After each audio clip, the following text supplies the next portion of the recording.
पूर्व जीवन में जो हमसे पाप हुए हैं, बड़े बड़े बुरे कर्म हुए हैं, अगर तुम्हें अपने सारे कर्मों का भोग भोगना पड़े तो हजारों करोड़ों जन्म बार बार लो और बार बार भोगो तो भी निपटना मुश्किल हो जाएगा, इतना स्टॉक है। वैसे 32 सेवा अपराध, 32 सेवा उप अपराध 64 हुए और 10 नामा अपराध, ऐसा वैष्णव अपराध आदि का विस्तृत वर्णन शास्त्रों में हुआ है। ये सब अपराधों से एक बात से बच जाओगे। अनर्थों से बचना चाहते हैं, पहली बात समझ लें, ये 4 दुष्कृत हैं अनर्थ।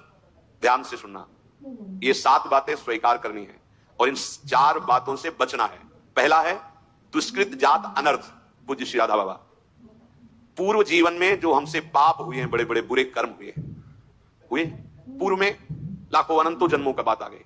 अभी अज्ञानी जी ऐसे तर्क करते हैं, कौन जाने पीछे कर्म हुआ है कि नहीं। अभी नया बच्चा जो प्रकट हुआ है वो किसी विद्यालय में तो नहीं गया कि शिक्षा दी गई हो, आप ऐसे करो वो भयभीत हो जाए, मतलब जानता है भय का क्षेत्र है।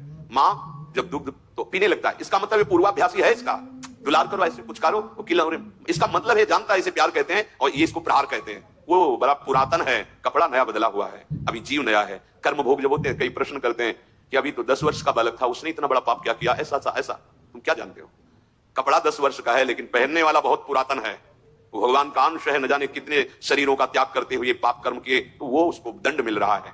महापुरुषों के वचन, ये अज्ञानी जनों के ऐसे तर्क होते, कैसे उनको समझाए। कह रहे हैं कि जो तुमने पूर्व जीवनों में पाप कर्म किए हैं, अब तुम भजन में लग रहे हो, तुम्हारा अंतिम जन्म का निर्णय है कि मैं भगवत प्राप्त हो जाऊं, अब वहां से हिसाब फटाफट होगा।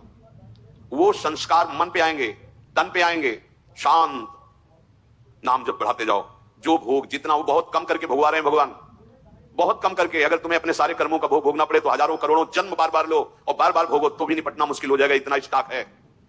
अब इसी जन्म में थोड़ा थोड़ा करके भुगा करके अपने पास बुला लेते हैं, अत्यंत कृपा है।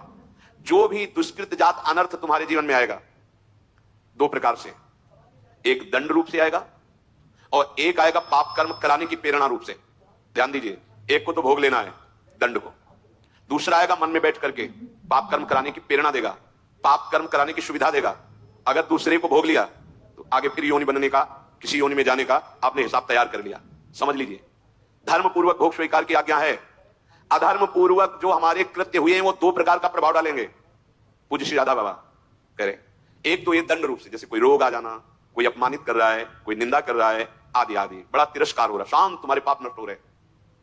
एक आता है मन में, ये अंतर का है, इतनी गंदी वासना और उसी वासना के अनुसार सुविधा, वही भोग तुम्हें मिलेगा जो तुम्हारे अंदर वासना पड़ी हुई है।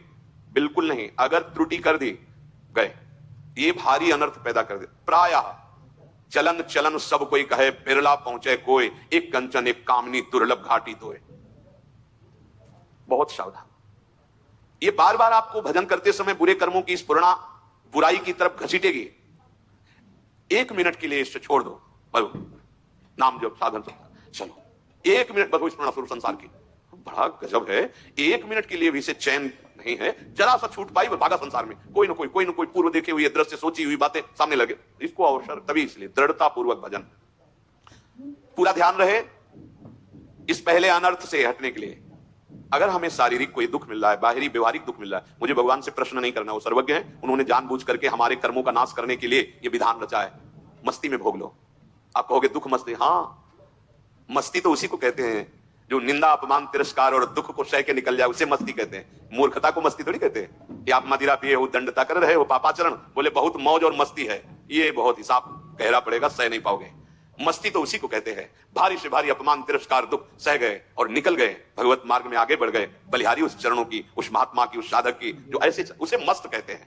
वाह वाह रे फकीरा वाह जी, धन्य है तू, निकल गया माया को रौंद के।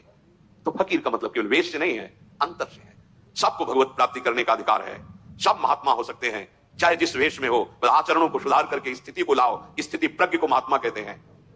ये कभी भूल ना होने पावे 2 बातों में, अनर्थ दुष्कृत जात अनर्थ आएंगे, पहला बाहरी सह लो और अंदर जो स्फुरणा हो रही है उसके अनुसार भोग क्रिया मत करना, उसके अनुसार व्यवस्था करेगी माया, स्वीकार मत करना, नहीं तो यात्रा रुक जाएगी। दूसरा, जैसे दुष्कृत जात अनर्थ होता है, ऐसे सुकृत जात अनर्थ होता है। पूर्व जीवन में तुम्हारे पुण्य हुए हैं और वो पुण्य बड़ा वैभव सुख सामग्री फैलाएंगे आपके सामने, वो फल आएगा आपके सामने। अगर आपने उसे भोगा तो बाधा पड़ जाएगी। क्या करना है, उस पुण्य फल से प्राप्त हुई भोग सामग्री को समाज सेवा, संत सेवा, पशु पक्षी की सेवा में लगा दो। आप उतना ही स्वीकार करो जितने से जीवन पोषण होता है। तो दियम वस्तु गोविंदम तो भमेव समर्पय। मंगल हो जाएगा, शुभ तुम्हें बांध नहीं पाएगा। ये सुकृत जात अनर्थ भगवत प्राप्ति नहीं होने देता, जैसे दुष्कृत जात अनर्थ। शुभ का फल है सुख सामग्री वैभव एकत्रित होना। उसकी अगर भोग वृत्ति हुई कि मैं इतने धन का स्वामी, मैं इतने वैभव का स्वामी, मेरे पास ये सब, फंस गए। नहीं, भगवान की दी वस्तु है। भगवत भक्तों में, प्रभु सेवा में, जन सेवा में ऐसे उसका स्वामित्व प्रभु को ही, अपना नहीं। सच्चे हृदय से भगवान का मान करके समाज सेवा में लगा दिया जाए तो ये शुभ उसे अनर्थ रूप होकर बाधित नहीं करता। तीसरा है अपराध जनित अनर्थ। ये प्राय बहुत ध्यान देने योग्य विषय है।